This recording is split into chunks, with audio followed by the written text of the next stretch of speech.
大家好，我係集團品質保證部嘅 Mandy。咁今日咧就好想同大家分享一單喺香港發生嘅食物中毒個案啦。咁佢咧就因為涉及嘅食物咧就係乳豬。咁乳豬都係燒味嘅一種啦。咁我哋集團裡面好多餐廳咧都其實喺度製作緊一啲燒味同埋乳豬呢啲食物嘅。咁所以就好想同大家分享一下究竟我哋嘅我哋嘅流程究竟有啲咩指引，我哋係需要去跟翻嘅。咁我哋睇一睇呢單新聞先。咁呢單新聞咧就係10月6號咧喺尖沙咀某酒店嘅宴會廳，咁有啲賓客去參加咗一個中式嘅婚禮晚宴啦。咁咧食完之後咧，大概2個鐘頭至27個鐘頭裡面咧，就開始出現肚痛同埋肚瀉嘅病徵啦。總共係有31人食物中毒嘅。咁裡面咧當中係有20男11女，年齡介乎於2歲至75歲嘅。好，咁食安中心裏面咧就調查咧，就發現嗰個乳豬個製作過程咧就係過早製作，喺儲存嘅過程亦都未能排除同生嘅食物交叉污染，同埋沒有徹底翻熱嘅。咁呢3個要素咧，其實都係一啲比較緊要嘅一啲步驟啦，對於個燒味嚟講。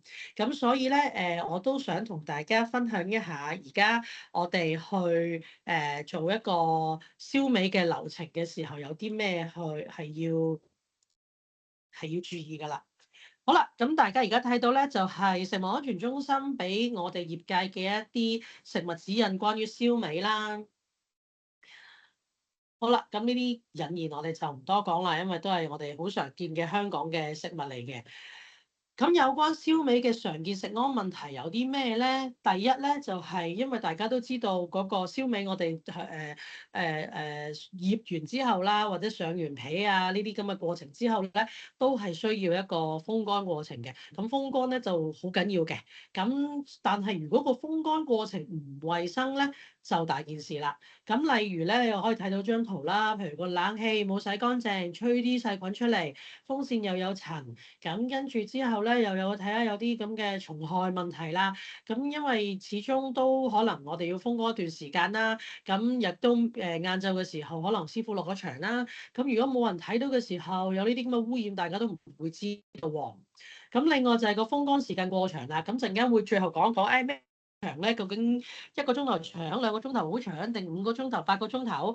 咁陣間會有個指引嘅，但係千祈唔好長過嗰個時間嘅。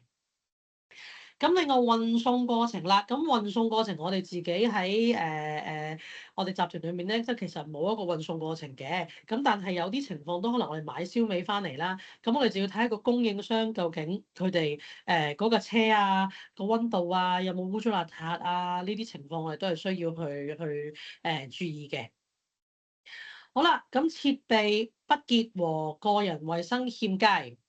咁砧板啊、綁啊、掛鈎呢啲咁嘅嘢咧，你望到呢幅圖啦。如果你話砧板又污糟，個刀又污糟，啲掛鈎咧又曾經好耐都冇洗過，咁就當然會污染食物啦。另外就係嗰個食物處理人員個個人衛生欠佳。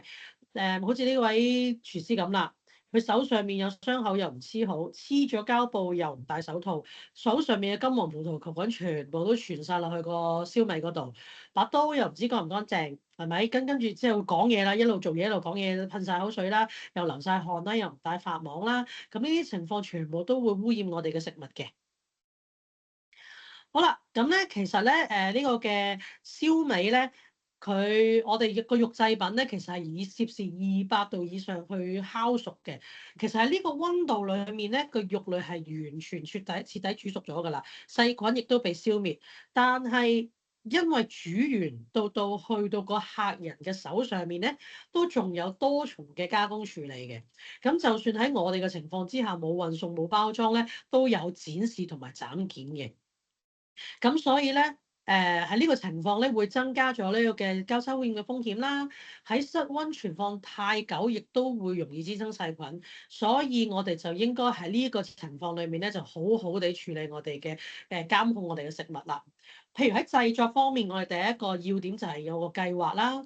我哋需要準確咁樣評估我哋所需嘅數量，唔好過早去製作，亦都要計劃好個製作時間表，唔好太早製作。咁呢個圖就show 到俾大家睇啦。譬如我午市同晚市都需要做燒味嘅，都要賣燒味嘅。咁咧就唔好朝頭早一掃做晒，跟住一路擺到夜晚，因為嗰個時間咧留喺呢個室溫嘅危險溫度範圍裡面咧係會太長㗎啦。咁所以咧，我哋可能係朝頭早就會做一轉，跟住晏晝又做一轉，咁就可以更加新鮮俾我哋嘅客人啦。另外咧，因為通常啲肉類咧，我哋買翻嚟都係急凍嘅，咁我哋需要去做解凍嘅。咁解凍咧，其實都有個學問㗎噃。我哋只可以咧，一係就放入喺4度或者以下嘅雪櫃解凍啦，又或者喺清涼嘅流動自來水下面解凍，咁即係俗稱啤水啦。咁啲水真係唔可以太熱啦，咁就千祈唔好喺室溫之下擺個急凍嘅食物，跟住個肉類咧就擺咗喺個室溫度擺幾個鐘，咁咧就呢個就唔合法嘅。好啦，咁我哋燒嘅時候咧，因為個火都比較高溫，通常都會有啲焦黑嘅部分。咁我哋一路燒都一路要刮走佢嘅。咁咧食環嘅指引咧就係請你用刀去刮啦，就唔好用啲鐵嘅刷啊嗰啲嘢去刷，因為咧如果有啲金屬線留咗喺個肉入邊嘅話咧，就會撐親個客人嘅口啦。咁呢個撐親人嘅口咧，咁我哋就會俾人投訴啦，甚至可能會上報紙㗎，亦都有啲賠償嘅。所以我哋盡量都希望我哋啲叫物理性嘅危害，即係咧會有啲嘢撐親個口啊，戒到流血啊呢啲嘅物理性危害咧，我哋盡量咧希望喺生產過程裏面咧，將個風險降到去最低嘅。好啦，咁到風乾啦。咁風乾咧，其實通常我哋都當然喺室內咧做進行風乾啦。咁我哋係其實應該要有一個良好嘅通風啦。咁好啦，呢個圖咧就話咗俾大家聽啦，咩為之耐得滯咧？超過6個鐘就耐得滯啦。呢個淨係計緊風乾時間啫，未講佢煮熟完之後再展示，即係擺喺度等賣嗰個過程嘅，唔計嘅。呢度係講緊風乾過程，個食物嘅中心溫度不能夠超過25度，而個時間係不能夠超過6個鐘。咁如果有啲情況係好又超過25度又濕啦，因為香港天氣都比較濕啦，可能夏天嘅時候又唔夠涼喎，跟住又濕喎，咁就應該要改用呢個烘爐啦。咁因為咧個風乾時間就可以縮短。好啦，最後煮好晒啦，烤好咗，燒好晒啲燒味啦，咁就一定要擺好平時即係規劃好個地方啦，好似呢幅圖一樣，生嘅食物擺喺一邊，燒好咗嘅燒味亦都掛埋另一邊。大家會見到雖然呢個架咧有3層嘅，通常我哋最下嗰層都盡量唔好掛嘢啦，因為咧佢太近個地下啦，我哋會踢咗好多污糟嘢啊，或者甚至地下有水會彈到啲水去個燒味嗰度咧，咁就大件事㗎啦。咁所有盛載燒味嘅容器都必須要消毒啦。咁可能我哋要用手工碟機去洗咗我哋嘅容器啦，或者係用嗰啲消毒水咧去噴灑佢哋嘅。咁一定要最好就有個容器裡面係有個蓋冚住佢啦，等佢唔好咧有啲塵飛落去啊。有時有啲烏蠅啊嗰啲飛蟲啊，唔好就飛咗落去啦。咁我哋喺接觸燒味之前咧，就必須洗乾淨雙手。如果有需要嘅咧，即係我哋都希望大家戴翻對手套啦，戴翻對手套，白色手套啊，咁去切翻我哋嘅燒味咧，咁就會減低嗰個風險啦。咁運送方面咧，咁我覺得咧，我哋需要真係我哋集團需要睇嘅咧，可能係呢個位置啦。將燒味要冚好啦，我哋要預留足夠個空間，以免水分嘅積聚。因為可能佢裡面都會因為仲熱㗎嘛，咁可能會有倒汗水，咁跟住咧有倒汗水就自然會滋生細菌啦。咁燒味點解？因為可以擺喺室溫，而一嚿洋葱豬扒咕嚕肉，你嗰個豬咧就唔可以擺喺室溫咧，就因為其實佢比較乾同比較鹹啊。所以佢能夠擺喺室溫嘅時間，即係抑制細菌生長呢個時間咧，都有幾個鐘頭嘅時間嘅。比起一嚿洋葱豬扒或者咕嚕肉咧，嗰個情況咧為更加可以抑制細菌嘅生長。但係如果你整翻濕佢，好似我哋啲奶粉翻潮一樣啦，咁你奶粉可以擺喺室溫度好耐㗎，但係一翻潮嘅話，濕咗嘅話咧，就即刻會變壞㗎啦。咁我亦都盡量縮短呢個嘅或者我哋叫展示嘅時間啦，費事我哋個燒味擺室溫度放得太耐啦。好，咁跟住我哋有機會去展示供售啦，又或者擺喺廚房裏面都其實就算展唔展示都好啦，都係一個儲存嚟嘅。咁我哋亦都係再三提醒大家咧，就唔好過量去製作啦。咁如果我哋真係要存放嘅時候咧，就應該擺喺啲防蟲同埋防塵嘅櫃裡面去儲存嘅。咁亦都唔好將一啲生嘅食物擺咗佢附近。咁個儲存空間要夠充足啦，如果唔係咧，就避免燒味係堆疊嘅。咁如果唔係咧，就會咧又係會濕咗，跟住之後咧就唔夠通風咧，都一樣會變壞嘅。咁盡量就唔好成日用手去掂啦。我哋如果用到個鈎啦，用到個叉燒鉗啊呢啲咁嘅用具嘅話咧，就唔好用隻手掂咁多啦，因為隻手始終會掂下雪櫃門啊，掂下刀柄啊，掂下呢掂下路咧。有時你話下下去洗手有時唔記得啊，咁就會造成交叉污染㗎啦。好，另外燒味嘅室溫陳列呢個咧，就係我哋睇睇呢個表啦。呢個係講煮熟晒啲燒味之後，咁煮熟晒燒味嘅時候咧，就其實咧擺喺室溫都不能夠超過2個鐘嘅。咁如果你諗住陣間會超過2個鐘咧，你可以先擺落雪櫃，咁咧就可以咧減翻個時間啦。咁你用嘅時候先翻熱佢。咁如果你個燒味已經係超過2個鐘，但係少於4個鐘擺室溫嘅話，即係2至4個鐘啦。咁我哋咧就唔可以擺翻落雪櫃㗎啦，應該即時食用㗎啦。如果超過4個鐘的話咧，我哋就要抌咗佢㗎啦。如果唔係咧，就好似頭先食環話齋，如果有人唔舒服，佢又見到我哋擺超過4個鐘咧，呢個就係導致食物中毒嘅主要原因啦。斬件嘅時候咧，就係尤其是我覺得我哋要注意嘅咧，就係個同事咧，盡量真係斬個熟嘅燒味嘅時候咧，就唔好成日轉換工作崗位啦。咁唔好話得閒就整下啲生肉，得閒咁我哋廚房就唔會去找錢嘅，我哋唔係一個零售點。但係可能掂下生肉，陣間又執下貨，搞下呢搞下路，突然間有單喎，行埋去手又冇洗，冇換手套就去斬叉燒啦。咁咧就係非常之污糟嘅。咁所以咧，我哋就算真係行開咗，未有單喎，我都要做第二樣嘢，加部路企喺度等㗎。咁就應該再去接咗單去斬呢個燒味嘅時候咧，我哋就應該要洗咗乾淨隻手同埋換翻對手套先至好去切啦。好啦，咁我哋要睇下個人衛生啦。要清潔工作服啦，處理食物嘅時候，盡量咧就可以就戴上口罩啦。咁如果我哋嘅即棄手套有破損啦、污糟咗啦，又或者你曾經小休嘅時候去洗手間啦，行開行埋除咗佢咧，就應該掉㗎啦，唔應該戴翻㗎啦。咁更換手套同埋脫下手套之後咧，都應該清洗雙手嘅，因為裡面咧你始終戴住嘅話，裡面都有汗啦，咁裡面都有細菌啦，所以我哋戴之前同埋除咗之後咧，都應該要清洗雙手嘅。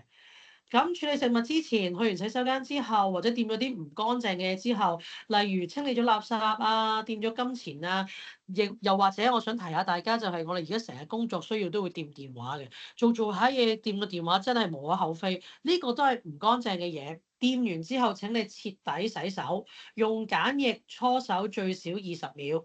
咁呢度有個 QR code 咧，你哋可以跟翻食安中心嘅指引去點樣做一個個人衛生嘅。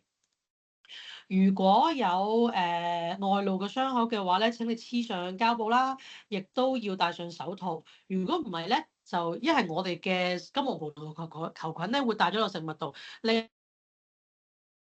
都會入咗你個傷口度咧，就會有嗰啲而家新聞成日都播咧，話有食肉菌啊，跟住隻手開始腫啊，夜晚翻屋企發燒啦，入咗醫院就話要切咗隻手先至可以保命啊，呢個就係。所以大家咧，請你哋為自己好啦，為我哋嘅客人都好啦，就請你有傷口嘅話，就要黐上膠布同埋。咁如果食物製作嘅同事有一啲傳染性嘅疾病啦，例如感冒啊、腹瀉啊、嘔吐啊、黃疸病啊、發燒啊、喉嚨痛啊或者肚痛呢啲嘅病徵嘅時候咧，就應該要。如果出現呼吸道感染病徵，即係咳啊、打乞嗤啊呢啲咧，就應該戴翻個口罩，盡早求醫。咁我哋集團就冇話一定做食物一一定要戴口罩嘅。但係如果有病嘅話，就一定要戴翻個口罩啦。環境衛生啦，洗手同埋乾手設備，其實我哋嘅每一個廚房其實都有一啲相應嘅洗手盆嘅。咁我哋 make sure 一定要有洗手液啦。咁可以嘅話咧，我哋就可以配備一個唔需要揾手開關自動感應嘅水龍頭，同埋我哋必須要有啲即棄紙巾啦，就唔好揾條布嚟抹啊，揾個圍巾啊，揾條褲嚟抹啊，因為咧呢啲全部都會再次污染你隻雙手嘅，就算洗完之後都。咁我哋亦都要用專門嘅工具同埋設備去分開處理生同埋熟嘅食物啦。希望我所有嘅刀具啊，我哋嘅砧板啊、容器啊，全部都係生嘅一套、熟嘅一套。就算不能夠嘅，都一定要拎去過機，跟住先拎翻嚟用嚟裝熟嘅食物㗎啦。砧板啊，咁佢話就經常以廢水或者用消毒劑啦。咁其實我哋咧就應該要拎去過機啦。拎去過機嘅時候都應該要揾個刷擦下嗰個砧板，因為其實砧板好多罅㗎。你個刀痕啊嗰啲咧，我哋都應該要擦乾淨佢先至拎去消毒嘅。咁亦都可以用一啲消毒水啦。你見到呢個噴壺啦，咁其實我哋集團裡面亦都有用兩大款嘅消毒劑啦。一款就叫做 G80啦，一款就叫做四季安，咁我哋都應該要定時定候就去噴落去我哋嘅用具嗰度嘅，尤其是刀具、砧板啊咁樣嘅。咁我哋應該每4個鐘頭就要換一次啦，個濃度亦都應該要係200個 ppm 嘅。咁亦都要睇睇個砧板個狀態良唔良好啦。如果佢有嚴重嘅刮痕啊、凹痕啊、劃痕啊，就要更換啦。因為裡面嗰啲痕咧，就其實真係洗唔到嘅。咁洗唔到咧，就會藏菌啦。藏菌你就每一個食物擺上去砧板咧，就會被污染。咁所以咧，其實我哋最重要嘅一環咧，就係其實因為咧，燒味咧就係食用嘅即食食品嚟嘅，如果處理不當咧，就會可能受我哋嘅細菌啦，或者超級細菌嘅污染。由於燒味冇經過或者缺乏足夠嘅熱處理，去殺死可能存在嘅細菌，因此喺製作時應該要保持良好嘅個人啦、環境啦同埋食物嘅衛生。呢個係非常之重要嘅。咁我哋食物處理人員亦都應該要遵從我哋食物安全要點，同埋減少呢個嘅食物超級細菌同埋食源性疾病嘅風險啦。咁今日嘅分享就係咁多啦。咁如果大家就有對以上嘅嘢有咩問題嘅話，或者有啲咩用具係欠缺嘅話咧，隨時可以聯絡我哋集團品質保證部，睇下有啲咩可以幫到你哋嘅。咁記住呢一個咧，就雖然冬天啦，我哋個溫度可能係比較涼咗少少啦，但係呢個都係你見12月咧都一樣會爆出呢啲咁嘅食物中毒嘅個案。咁希望大家咧都嚴格執行我哋以上嘅一啲規條啦。咁今日嘅時間就係咁多啦，多謝大家。